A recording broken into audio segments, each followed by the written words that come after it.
नमस्कार, आइए आपको बताते चले कोविड-19 के संक्रमण का आंकड़ा और लॉकडाउन 3 में पूरे देश में क्या खुला रहेगा, क्या बंद रहेगा, रेड जोन की क्या स्थिति रहेगी, ऑरेंज जोन की क्या स्थिति रहेगी और ग्रीन जोन की क्या स्थिति रहने वाली है। इसकी डिटेल और वास्तविक जानकारी हम आपके सामने लाने का प्रयास कर रहे हैं। हालांकि कल से ही जनसंदेश टाइम्स न्यूज के द्वारा इस बात को बार बार बताया जा रहा है कि क्या क्या चीजें खुलेंगी, क्या क्या किन किन चीजों पे किस किस हिसाब से प्रतिबंध रहने वाला है। आइए आपको बताते चले विस्तार से।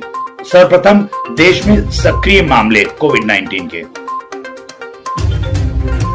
देश भर में सक्रिय मामलों की बात करें तो सक्रिय मामले पूरे भारतवर्ष में 26,535 है।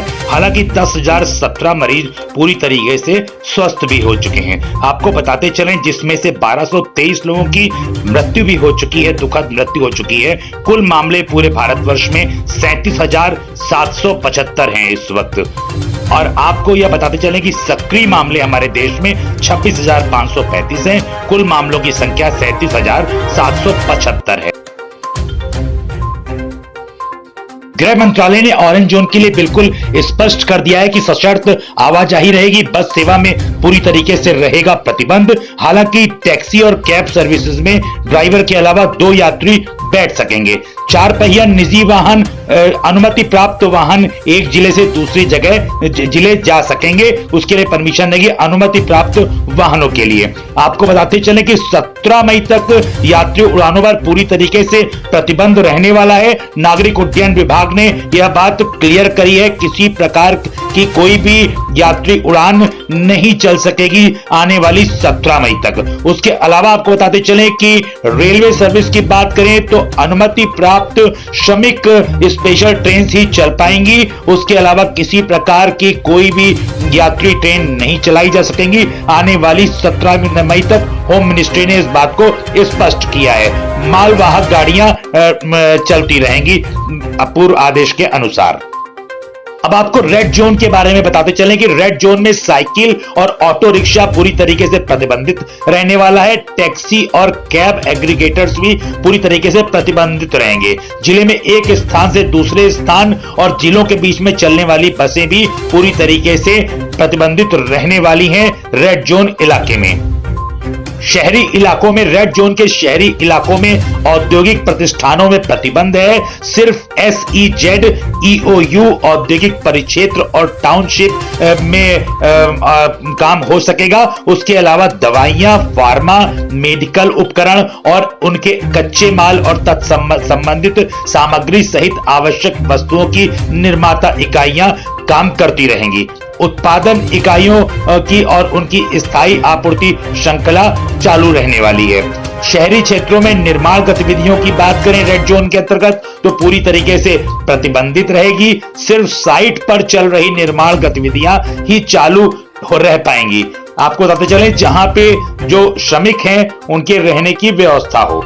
नवीकरणीय ऊर्जा परियोजना से संबद्ध निर्माण, ग्रामीण क्षेत्रों में सभी निर्माण गतिविधियों को अनुमति दी गई है। नगर निगम और नगर पालिकाओं में सभी मॉल, बाजार और दुकानें बंद रहेंगी आवश्यक दुकानों को छोड़ करके। शहरी क्षेत्रों में सभी स्टैंड अलोन दुकानें, पड़ोस की दुकानें और रिहायशी इलाकों की दुकानें खुली रहने वाली हैं। ग्रामीण इलाकों में मॉल के अलावा सभी दुकानें खुली रहेंगी जिसमें नाई की दुकानें प्रतिबंधित हैं। आपको बताते चलें कि निजी कार्यालयों में 33% कर्मचारियों के साथ अनुमति है। शेष को वर्क फ्रॉम होम करना होगा। सरकारी कार्यालयों में उप सचिव और उससे ऊपर के अधिकारियों की 100% उपस्थिति आवश्यक है और बाकियों के लिए 33% उपस्थिति की अनुमति है। रक्षा एवं सुरक्षा सेवा, स्वास्थ्य एवं परिवार कल्याण, पुलिस, होमगार्ड, अग्निशमन और अन्य आपात सेवाएं और अन्य महत्वपूर्ण सेवाएं बगैर प्रतिबंध के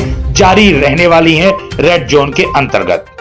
रेड जोन के अंतर्गत प्रतिबंध के साथ विशेष रूप से निषिद्ध या प्रतिबंधों के साथ अनुमति प्राप्त गतिविधियों के अलावा अन्य सभी गतिविधियों की छूट है।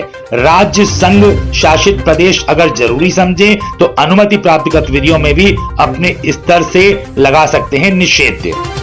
अब हम बात करते हैं ऑरेंज जोन की। ऑरेंज जोन में जिले के अंदर और 2 जिलों के बीच बसों का संचालन निषिद्ध रहने वाला है। शर्तों के साथ अनुमति प्राप्त गतिविधियां हो सकेंगी। एक चालक और 2 सवार के साथ टैक्सी और कैब एग्रीगेटर्स मूवमेंट अपना कर सकेंगे। व्यक्तियों और वाहनों की जिलों के बीच में आवाजाही रहेगी, सिर्फ अनुमति प्राप्त वाहनों के लिए। आपको बताते चलें कि जिलों के बीच में आवाजाही व्यक्तियों की और वाहनों की सिर्फ अनुमति प्राप्त वाहनों के लिए प्रारंभ हो सकेगी। ऑरेंज जोन में विशेष रूप से जो निषिद्ध है या निषेध के साथ जिन अनुमति प्राप्त गतिविधियों के अलावा सभी अन्य गतिविधियों को बगैर किसी प्रतिबंध के साथ अनुमति है। हालांकि राज्य केंद्र शासित प्रदेश अपनी जरूरत के मुताबिक चाहे तो अनुमति प्राप्त गतिविधियों में कमी भी कर सकते हैं।